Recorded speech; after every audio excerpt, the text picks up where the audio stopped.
Hello, everyone. I don't even know how you tell if people are on here watching you on TikTok or not. Hello, everyone. I am. I don't know if I can do that or not. Hey, everybody.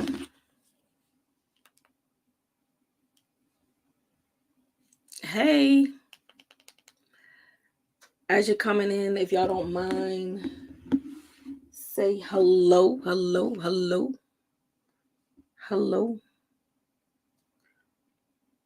Hey, everybody. Say hello, everyone. I'm going to try to see if I can get to.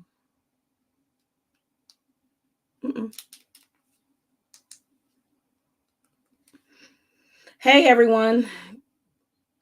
How are you doing?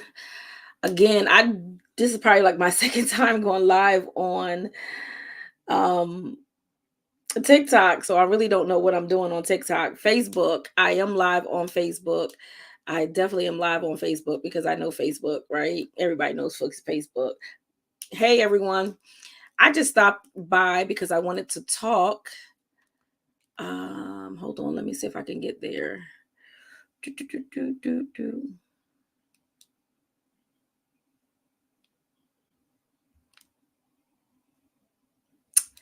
Because I wanted to talk with you all about some things. Well, actually, just about one thing. I wanted to have a conversation. I want to have a conversation on tonight. And I definitely want to have it's going to be an interesting conversation. I'm trying to get to, yeah. I'm trying to get to where I need to get to on this so that I want to have a conversation on tonight. And it might be a little unsettling for some people on tonight. I'm gonna be honest, it's gonna probably be unsettling for the church world on tonight. Yeah, it's gonna probably be a little unsettling for the church world on tonight. I would just want to have a conversation with you all. So let's have the conversation on tonight. I conversate with you all, you conversate with me. Let's talk back and forth. That's what a conversation is, right? It's a dialogue. It's not just me talking, but let's just have a dialogue on tonight. I'm not going to be up here very long either. But I want to have a dialogue on tonight with you all about some things. I've been really kind of going back and forth whether or not I should even do this. Should I not do this? I've been really praying about this. Like, should I not have this conversation? Should I have this conversation? I've been really like hemming and hawing about this, but I definitely wanted to get to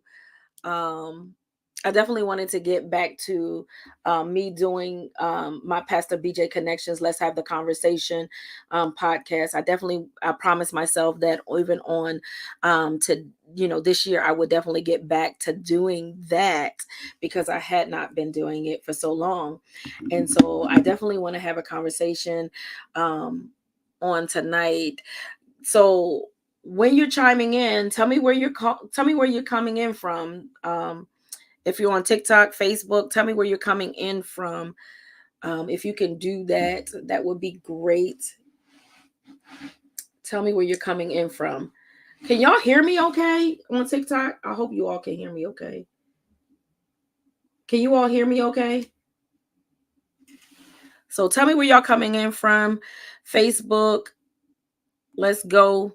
Y'all know what we do on Facebook. I should be. I'm on my podcast channel, my YouTube channel on Facebook, Pastor BJ Connections, and then I am on my Facebook page. I think it's Brenda G. Jones. My Facebook page is Brenda G. Jones. Where are you all coming in from? Let's talk to me on tonight. I want to talk a little bit on tonight. It's going to be a little, I don't want it to be too heavy on tonight because I know that it can get heavy. So, and I don't normally come live I usually come live on Sundays, right? because everyone knows me as a pastor, but I usually come live on Sundays. But tonight I am live. Um, I am live actually on YouTube, TikTok, and Facebook. All right, y'all, let's have the conversation. Let's have the conversation. Tonight I want to talk about something that I've been like really trying to push, really trying to go forth on tonight. I want to talk about domestic violence. That's what I want to talk about on tonight. It's kind of heavy for a Monday night, but we'll be okay. All right. Um, Domestic violence. I have or what I'm started I started a support group. I'm looking up, so Facebook, if you see me, I'm looking up at my phone on TikTok. But I started a support group for domestic violence survivors, or if you're still in a domestic violence situation, then you can be a part of this support group. It's a private support group that you can come. It's a place of healing. It's a safe space. It's a group that we get to talk about, process through our feelings, our emotions, our fears. Um, our discomforts, and it's a group that I call broken but chosen. And the reason why I started this group is mainly because um of the church. That's why I really started this group. And after very careful prayer and consulting the Lord and um much prayer, I really started this group because of the church. Because I know many of you don't recognize that the church really is in a place of needing a we're in a place of healing, that we really need healing in the church. I'm talking, and I hate using the word church. I'm gonna be honest, right? And I'm a pastor, but I hate using the word church. And the reason why I hate using the word church is because the church gets such a bad rap, and it gets clumped into a whole lot of things. And so but for the sake of our conversation on tonight, I am going to use the word church, right? So I want to talk about domestic violence, and more so domestic violence in every arena, but the church definitely is in a place and where it needs healing. um I had an opportunity to really view someone's live on today, and that was really they were hitting on about the same thing that I've been really praying about and looking at in the church. I've been in this thing. For those who don't know me, a lot of you know me, but for those of you who don't know me, like I've been preaching the gospel. This year will be 29 years. That's a long time to be preaching the gospel.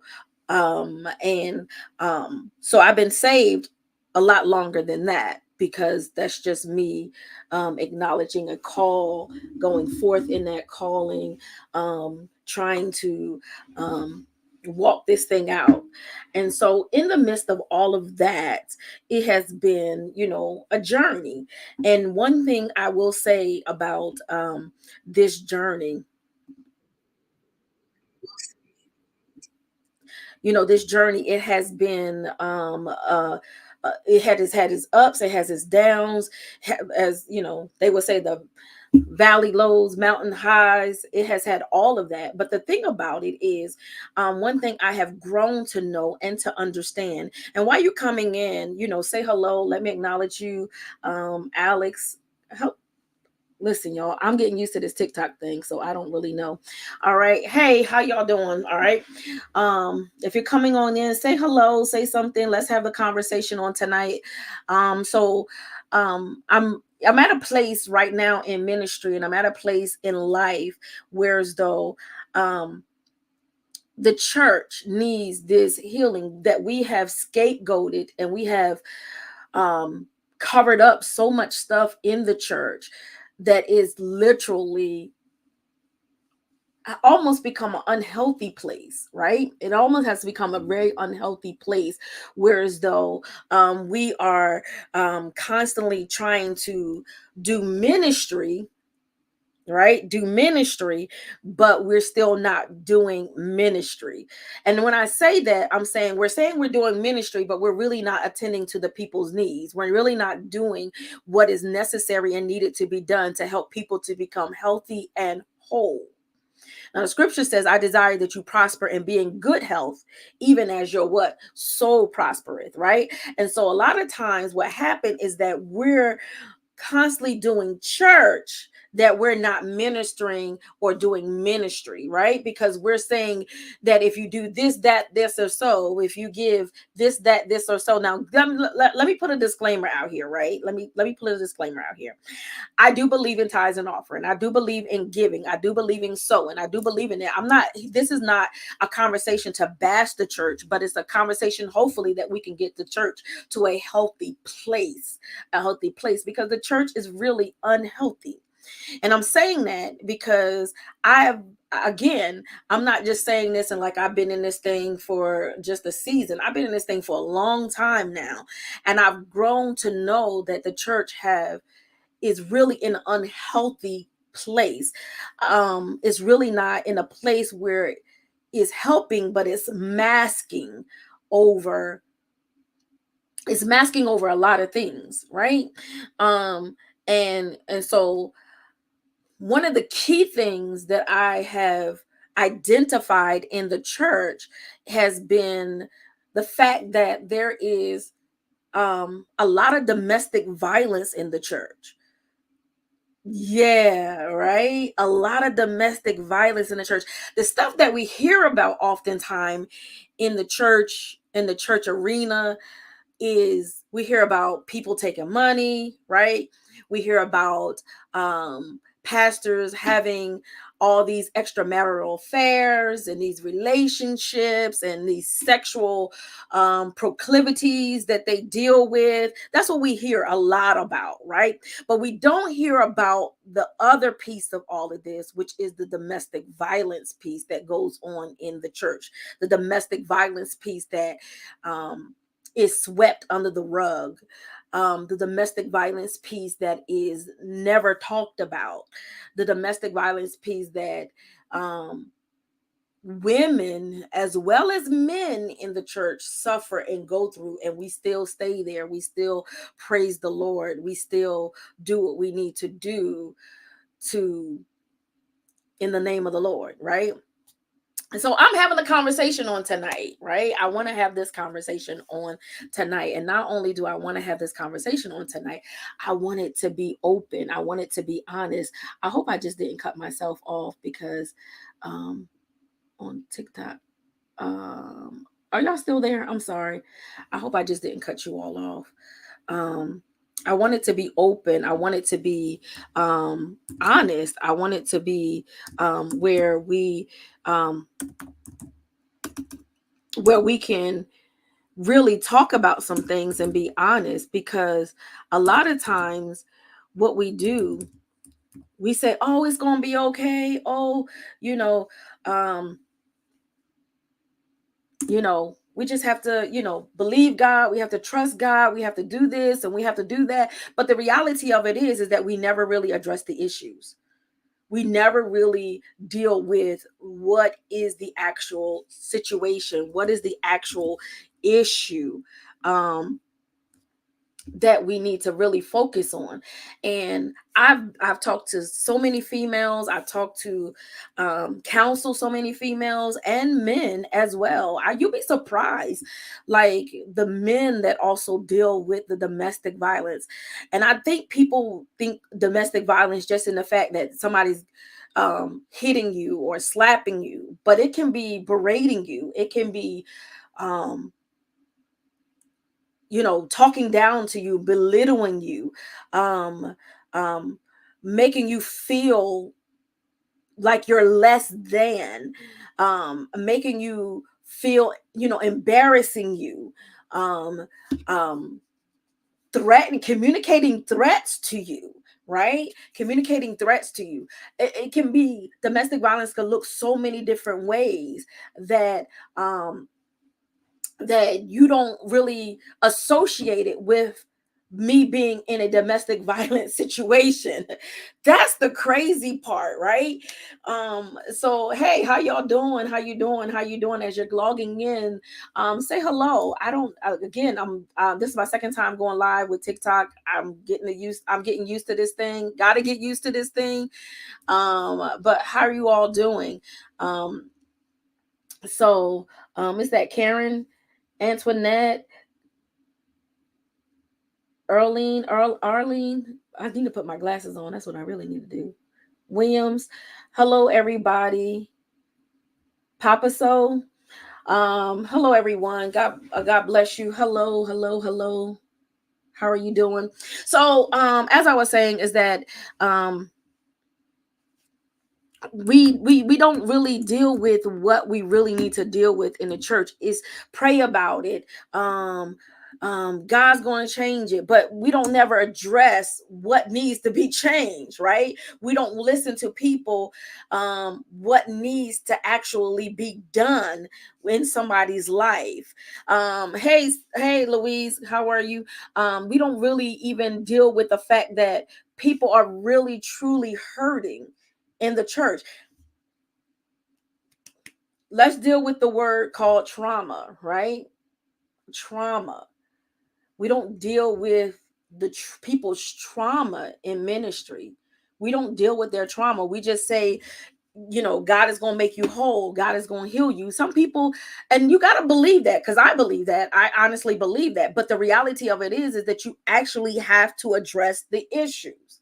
And we don't actually address the issues. We don't actually deal with the issue. I'm not saying every ministry or every church is like that. I'm not saying that. I'm not, definitely not say that. I can never make a blanket statement um, about that at all. But what I am saying is that we are negligent in doing what we need to do. So God had placed on my heart a while ago, and I have been kind of scapegoating around it. I've been really trying to, like, okay, well, maybe, and I've been blasting my flyer, but I really haven't been addressing and talking about it. I really haven't been dealing with it. I really haven't been trying to really get out there. But I think it's time now to really let's talk about it. Let's have the conversation about it, right? And so Broken But Chosen is a domestic violence support group. And I really, my target audience is everyone that is in a domestic violence support group. But I really want to address this issue that is lying there in the church, that's being swept under the rug, that's not being talked about over the pulpit, that's not being taught about in the Bible studies, that's not being addressed in women conferences. We don't address this stuff in women's conference. I've been to enough women's conference. I have been to enough women's conference that we don't address these things in the women's conference. We talk about, we're coming to heal, we're coming to lay at the altar, we're going, and there's nothing wrong with those things. Please understand me. There isn't anything wrong with those things, that we're going to go to the beach, and we're going to have sunrise prayer and all these wonderful, great things, which brings about camaraderie, which brings about unification in the body of Christ. Well, all those things, they do. But we never address the things that these people are really going through, right? I make it a point in my ministry, I make it a point that I want to make sure that whatever I do, it's meeting a need in a person's life, right? It's meeting a need in a person's life. We don't, we will feed people. We will even clothe people. We will even possibly, if we can, if the church or the ministry can, they will give money toward helping a person out. That's wonderful. But if we never teach these people how to live beyond their trauma, how to live outside of um, their baggage, the stuff that they're carrying, they're going to continue to repeat this devastating cycle over and over and over and over again. right? So domestic violence, and today they like to say domestic abuse, right? Domestic abuse. Um, so what is it that what does that look like in church? What does that look like in someone's life? What does that look like? I'll be honest with y'all, and I'm going to be very transparent because we're going to have the conversation on tonight. We're having this conversation. You know, I experienced my first domestic violence when I started going to church. That's crazy, right? That's crazy. When I started going to church, that is so crazy that I experienced it. I experienced my first domestic violence situation when I started going to church. I had never been in a domestic violence situation until I started going to church. And that's been like this year I'll be preaching for what, 29 years. In June I'll be preaching for 29 years. And so that's, I've been saved longer than that, so that means over 30 years. And I got saved, so I got saved in my college dorm room. That's how I got saved, my freshman year, in my college dorm room on Glassboro State College campus in Glassboro, New Jersey. Now it's Rowan University. So I entered Glassboro, and they changed the name, I think probably like around my junior year in college, my undergraduate. They changed the name. And so I got a Glassboro State College degree as well as a Rowan College degree. So I got both of those degrees because we were like the first graduating class that actually graduated under the Rowan name. And so they gave us both. And so, but in my college dorm room, my freshman year in college, I got saved, right? Some people heard me probably tell this story. I got saved. And when I got saved, I started going to church because prior to that, I didn't go to church. My family was not church oriented. We were not, we were just wasn't that family, right? And so I ended up going to church. And then that's when I experienced my first domestic violence situation. Yeah. Wow, right? And so I guess and then I learned down over the years talking to different ones and different men, different women over the years that they had been experienced this same um these same things that I had been going through, right? This domestic violence in the church that no one wants to talk about it. We never address it. We never pray about it. How many, I mean, let's just be honest. If you have, please tell me. Because I'm not saying that every church don't address it. There's a lot, I'm hoping, I'm praying. I don't know every church. I'm hoping and I'm praying that some churches really do address it, right? Um, but if we were to really take a toll or a poll, how many people really heard someone either praying, talking about, wanting to address domestic violence in the church? How many? Like, y'all talk to me because we're having a conversation on tonight. How many? I am a pastor. For those who don't know, I am a pastor. So I'm not bashing the church. I'm not talking down at the church. I'm saying what the church needs to do in its, that we need to heal in a lot of areas to be more effective, to be better, right? Um, so how many of you ever heard someone in the church talk about, pray about, address domestic violence? How many? Like, can y'all talk to me tonight? How many like really deal with it in their ministry, in their church? You have some type of group that addresses it. You have people that come and it's being dealt with, right?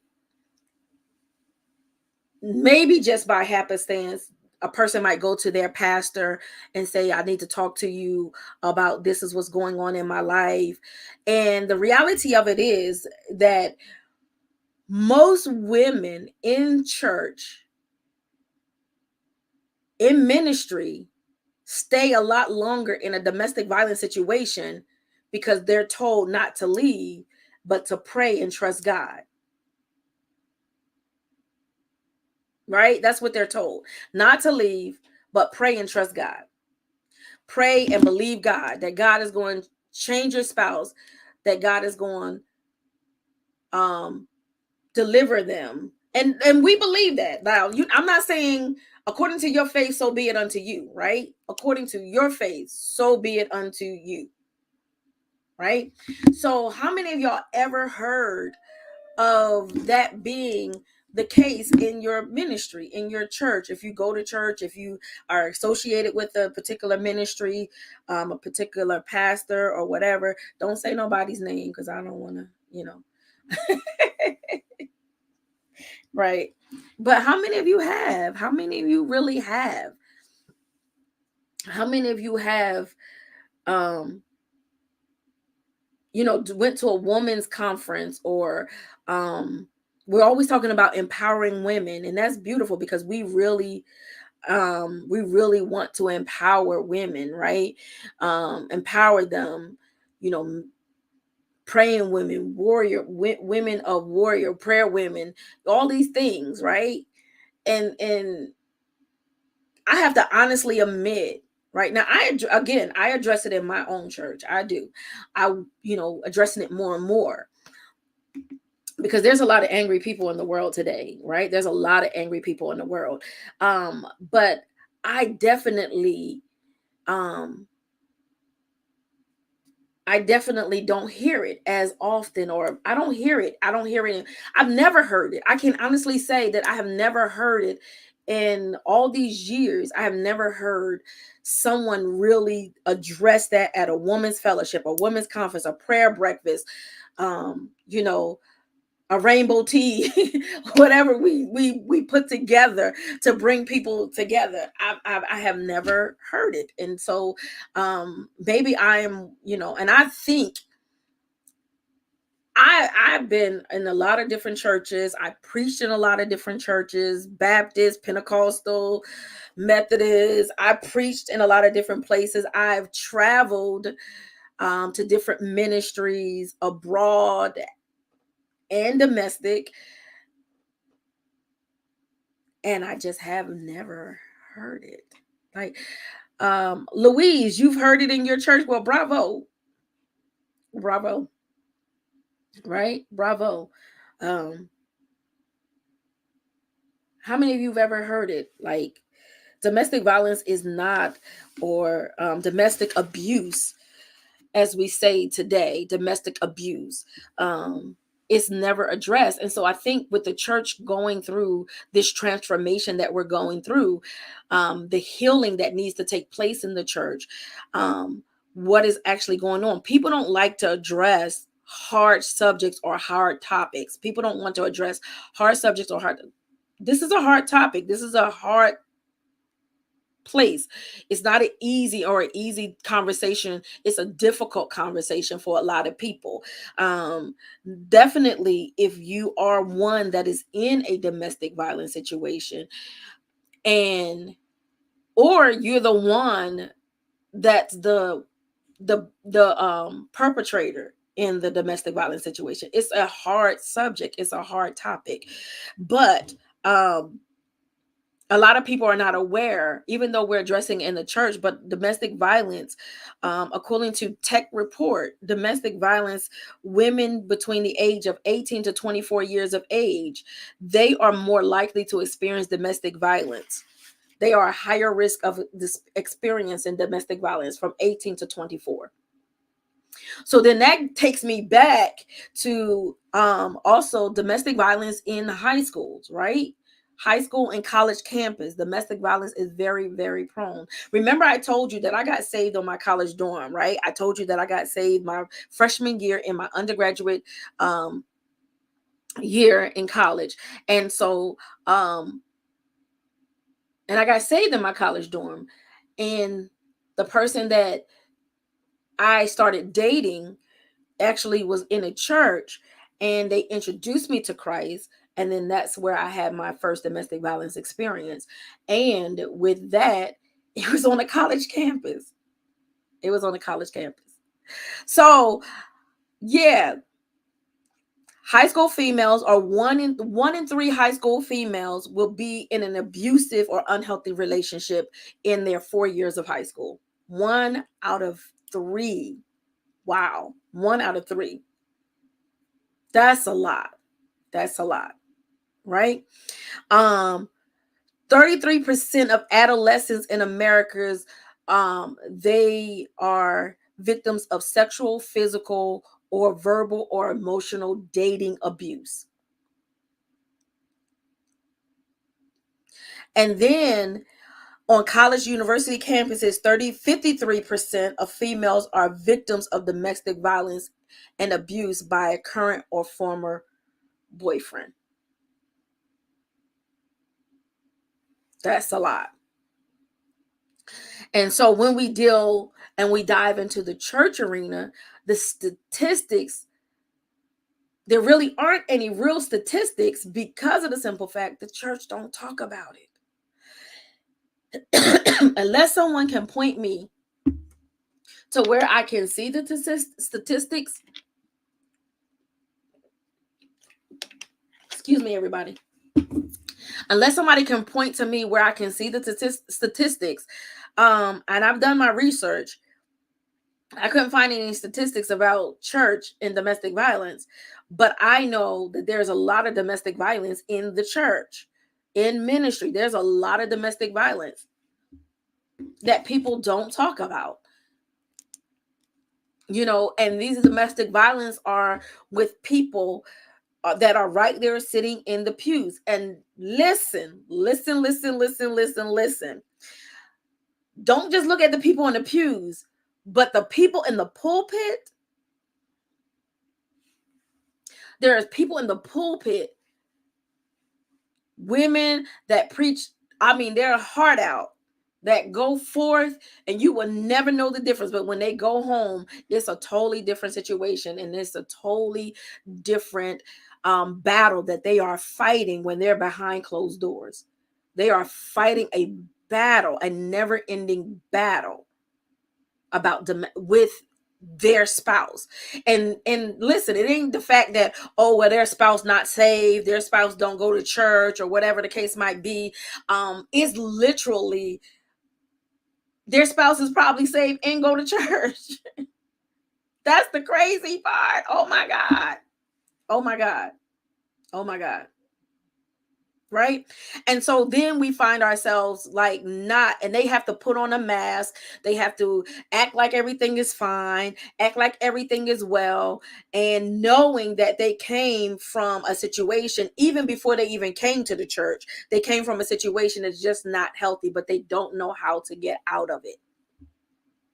They don't know how to get out of it because they're afraid and they're ashamed, and they don't want to talk about it because of the stigma attached to it. Because, I don't want nobody to think that, my faith isn't where it needs to be. I don't want nobody to think that I don't believe the Bible and I don't believe God. And I don't want anyone to think that I'm not praying and I'm not trusting God. And all of that stuff plays an effect in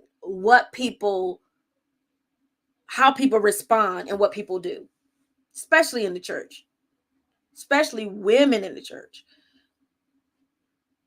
And let me dare I say this. Listen, I'm going to say this, and I'm going to step out on a limb. Again, if somebody can show me some statistics, I will dare to say this, that Black women in the church have a higher rate of domestic violence than any other race in the church. Black women in church. Yeah. That's crazy. That's so crazy. Black women in the church deal with so much. That's going to be something else to talk about altogether, right? But I want people to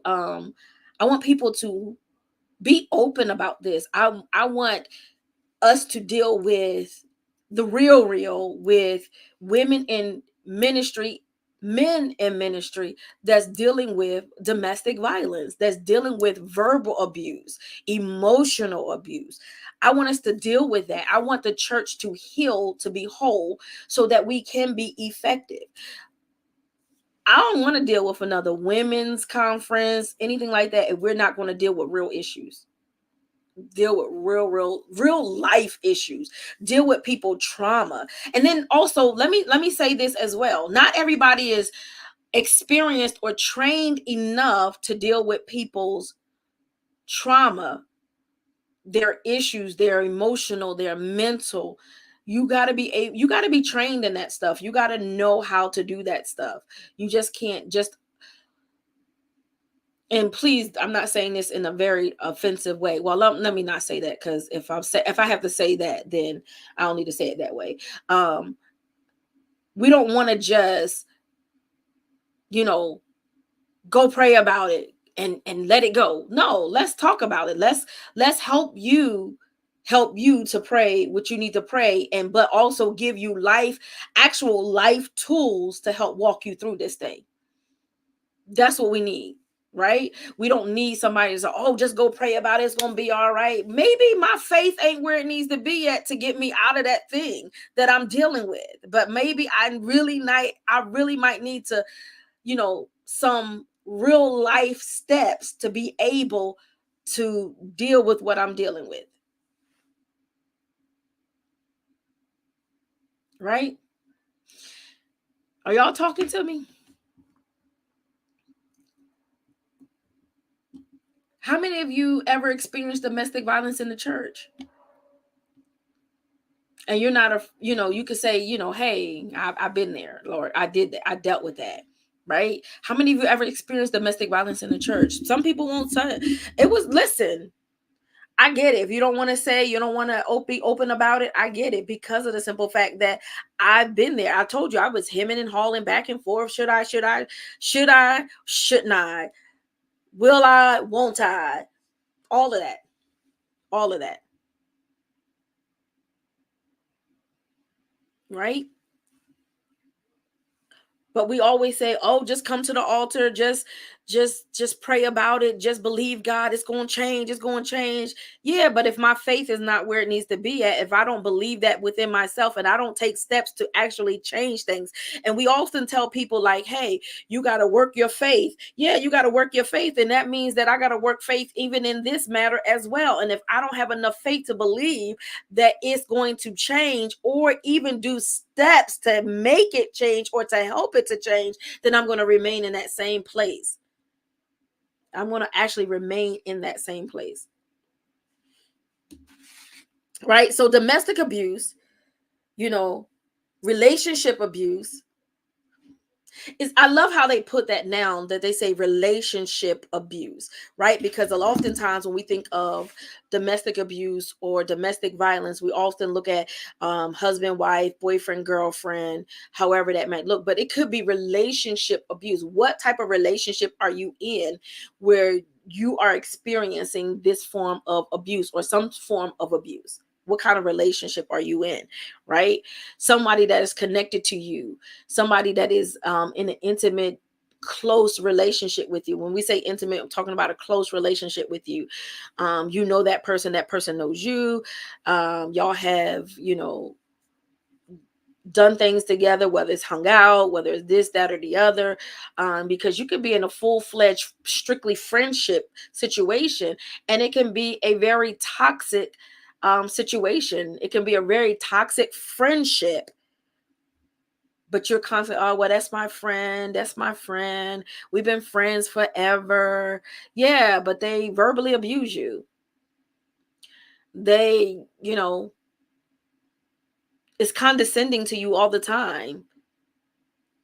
They talk negative to you and call you names all the time. And you just think like, girl, it's them, or yo, it's all right. That's my boy. Or yo, it's my girl, whatever. And you just feel like it's okay. It's really okay. You think that it's okay because y'all have known each other for so long and this is how they've always been, but it doesn't make it right. It doesn't make it right at all. Right? They never really want you around until They want you to do something for them. And they know that you're going to do it. They know that you're going to do it. They know that you're going to do it. So that's why they respond to you, because they know that you're not going to respond to them any other way. Or you'll just brush it off like it's nothing. But the reality of it is that they lied to you to make you feel like you're a part, when the reality of it is you're really not. So it can be a relationship type of thing, like friendship.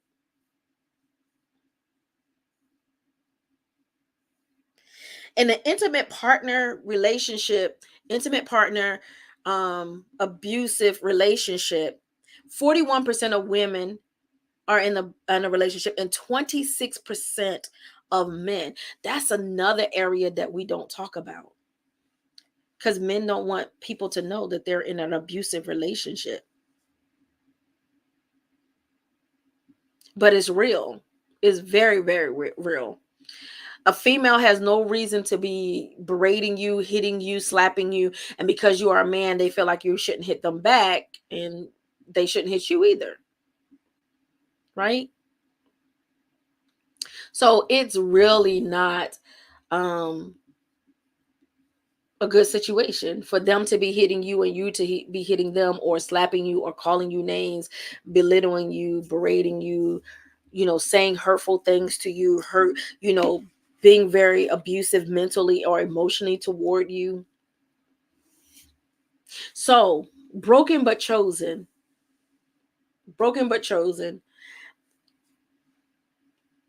is what we're working toward, right?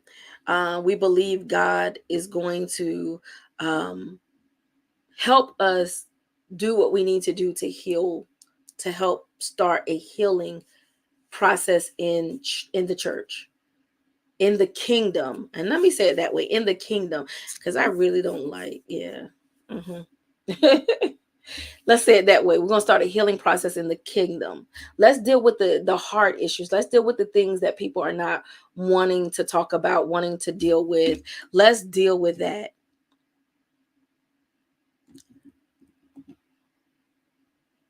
Right?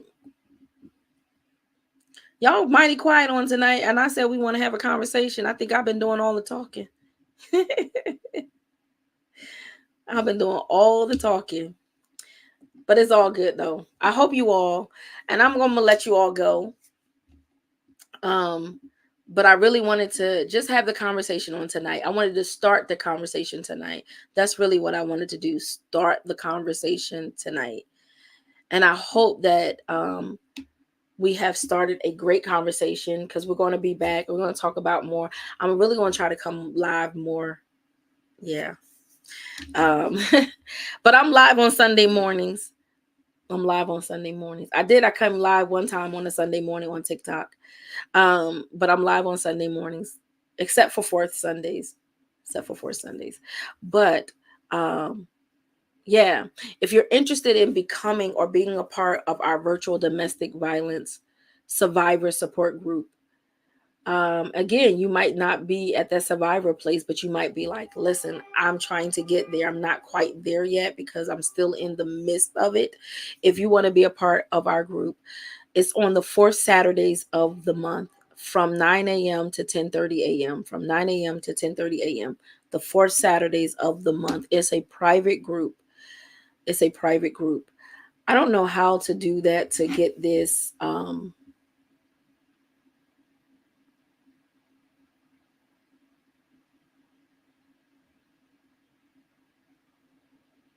I don't know how to. I did something when I started the live. I didn't put anything up there to say it's in the, like, so that you can get the information. But it's the fourth Sundays, and you must RSVP by the fourth Fridays of the month.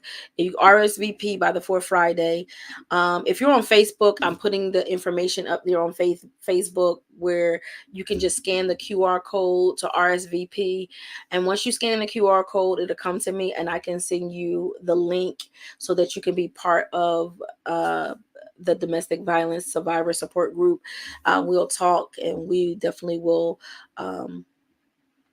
get you to a place where you're no longer falling into that space of allowing people or someone to abuse you. So you must RSVP by the fourth Friday of the month, and on the fourth Saturdays of the month, 9 a.m., 10:30 a.m., we have our virtual support group, and you get to talk. It's a safe place. It's a safe space for you to be able to talk and just become empowered, and to help you work through all of this that has been taking place in your life. All right. So that's where we're at. And I'll be back. We're going to talk about some other things. I'm going to share some more stuff with you all so that you can understand that there has to be some healing in the church, in the kingdom. I'm going to stop saying church now, because now we're going to go to the kingdom, right? So there has to be some healing in the kingdom. We can't continue on this place, and dealing with people's trauma is a must. It's not something that's optional. It's not something that we should just say, it's going to be all right. No, it really has to be dealt with, and we got to deal with it, because hurt people, and we all heard that before. And not only that, um, people were people become um, habitual in their response and actions to what they're going through. They continue that same old cycle over and over again. If they don't become healed, if they don't deal with the issues, they don't deal with their trauma, they just continue to become habitual in that cycle. And that's not cool. That's not cool. It's like a little, I forget what you call the hamster. It was like a little hamster on a wheel. You just keep running in circles over and over again, and you're not going anywhere. You're not growing. You're not healing. You're not, you know, um, getting what you need. And so we want to help you get what you need. All right. So if you desire to be a part of that support group, again, is every fourth Saturday of the month from 9 a.m. to 10:30 a.m. You must RSVP by the fourth Friday of the month. And then when you RSVP, we'll send you out the link so that we can, and you can be a part of that domestic violence support group. Okay. All right, everybody. I hope it wasn't too heavy for you for a Monday evening. All right. So I'm going to make a promise to not only make a promise to myself to come live and to talk more. And we're going to let's have some more conversation about some things that we need to just talk about in the kingdom. We need to really address in the kingdom. All right. So thank you all for joining us. I appreciate it. If you don't mind, go ahead and share. And I appreciate you all just being a part of. All right. So see you all real soon. All right. I'll probably be back. I'm not going to say tomorrow, because tomorrow I have Bible study. So I won't be back tomorrow. If you want to join us for Bible study, just hit me up. Let me know. And I will send you the Zoom link or the Zoom passcode for you, the meeting ID number to join our Bible study. We're talking about the year of inheritance. That's what we're talking about for Bible study, year of inheritance. And we're dealing with that bloodline, those things that follow us along in our life, that bloodline and that lineage. All right. So it's been really, really great and cool. All right. So I will talk to you all. I'll try to come back live, hopefully. If not again this week, then it will definitely be next week, Monday, because I am preparing to go out of town this weekend. So I got a lot to do in between now and then. All right. So talk to you all later. Have a great night.